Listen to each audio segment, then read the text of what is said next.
ఉత్తర యుద్ధం పేరుతో కేంద్ర ప్రభుత్వంపై మంత్రి ఎర్రబెల్లి దయాకర్ రావు మరో పోరాటానికి శ్రీకారం చుట్టారు. దుగ్గొండి మండలం మహమ్మదాపురం నుండి ఉత్తరాల యుద్ధం కార్యక్రమాన్ని మంత్రి ప్రారంభించారు. ఉపాధి హామీ పథకాన్ని వ్యవసాయానికి అనుసంధానం చేయాలని డిమాండ్ చేస్తూ ప్రధాని నరేంద్ర మోడీకి రైతులు ఉత్తరాలు రాస్తున్నారు. తెలంగాణ రాష్ట్ర వ్యాప్తంగా కోట్లాది ఉత్తరాలు రాయాలని నిర్ణయించారు. నరేంద్ర మోదీ ఉపాధి హామీ పథకం మీద కక్ష సాధింపు చర్యలకి పాల్పడుతున్నారని మంత్రి ఆరోపించారు.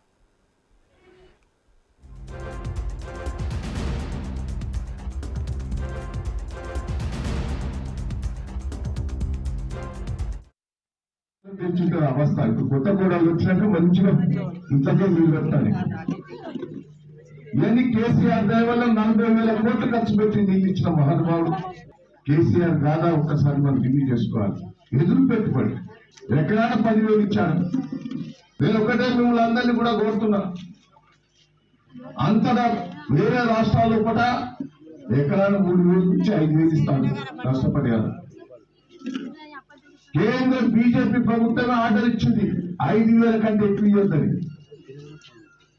మన ముఖ్యమంత్రి బస్సున్న మహారాజు కాబట్టి మీ పెద్ద రెడ్డి గారు ఎంబడి పడి నా నియోజకవర్గం రావాలని పోయినసారి నష్టం జరిగింది, ఇప్పుడు కూడా రావాలని పట్టుబడితే మన దుగ్గండికి ఆయన పాపం జ్వరంతో, ఒక పక్క జ్వరం ఉన్నది, ఒక పక్క పరిచయం ఉన్నది, సాధ కాకుండా